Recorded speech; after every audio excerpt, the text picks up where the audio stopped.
now what I've learned from it is we've developed processes, we've developed systems, and I've got the most amazing team in place. So moving forward, I said, when I finally got over the defeat, I was like, if I ever do this again, I want to partner with someone that can help. Okay. And so we had someone come to us, a girl that's been working with us for 5 years, and she was like, I want to open my own salon, but I want y'all to do it with us. And so it worked out. We've been meeting with them for, I guess this is 2 years now, and we're finally opening the second one up. So you're opening the second salon. We've talked about, Rock and I have talked about this at length. Talk to me about the financial part of it. I know that there's an equity split there. Are they giving anything financially, or is it more y'all financially and they're just doing the sweat? Tell me about that. What are y'all doing there? So we're doing, I have a manager that we've had, and she is like, I mean, I could not do it without her. She is amazing at what she does. And so I wanted to bring her alongside and let her have some equity in it too. So big goal is to have multiple locations and for all of us as a team to be doing this, not just Rock and I. So the equity split would be is 60-40. Okay. So we're 60, they're 40. But my manager has 10% with us. So y'all have got 50. It's 50, 40, 10. Right. Okay. So did all three parties give financially? Yep. They did. That's great.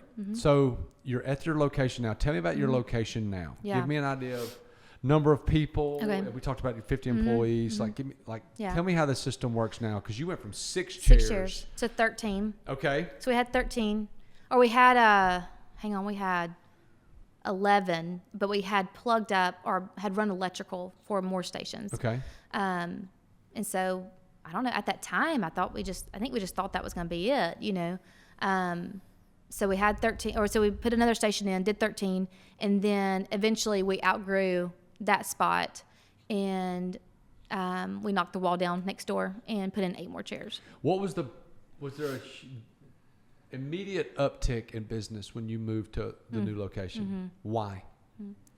I think the location, it was new, it's exciting. There's a lot of factors that go into it, but the location's huge. I mean, Let's talk about that. How important, like a gas station. Yeah. Like I stop at the same gas station to get gas. Why? Yeah. Because it's right by my house. I go to the same gym because the gym's 1.25 miles from my house. Yeah. Like location rules a lot of our life. How important is location when it comes to a salon?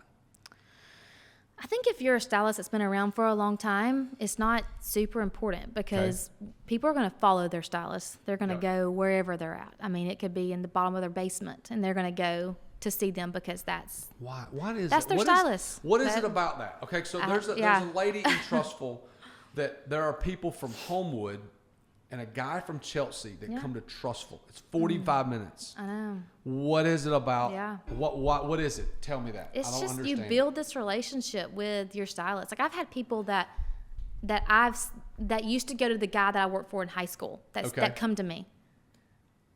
Still, Really? yeah. But what I don't know. It's just you build this relationship. You know their hair. They can sit down and they can say, do whatever. Like know, it becomes like they're your people. It's a trust factor. Yeah. So tell me about the growth of when you moved in. So you had 11 chairs. 11 chairs. And then how did that progress? Yeah, and this was in 18. This is 18. So we're in late 2023 right now. This show will air in early 2024. So you're in 18, and you've got 11 chairs. Tell me about the progression. Yeah, it was one of those that grew super quick, and it's hard to when I look back on it too because that was growing so fast, but then my other location was just not doing well, and so that's kind of I was focused more on that. I guess we always focus more on the negative. Sure. And I was more focused on that. But yeah, so that one was growing super fast. So then let's see then I guess 2 years go by, 2020 hits. Yeah. And it was one of our biggest years. 2020 was. Which is wild. Which is another like goodness, if you don't know Jesus, get to know him because that I say that's only the reason why. Like everybody else says 2020 was their worst year, but it was one of our greatest years.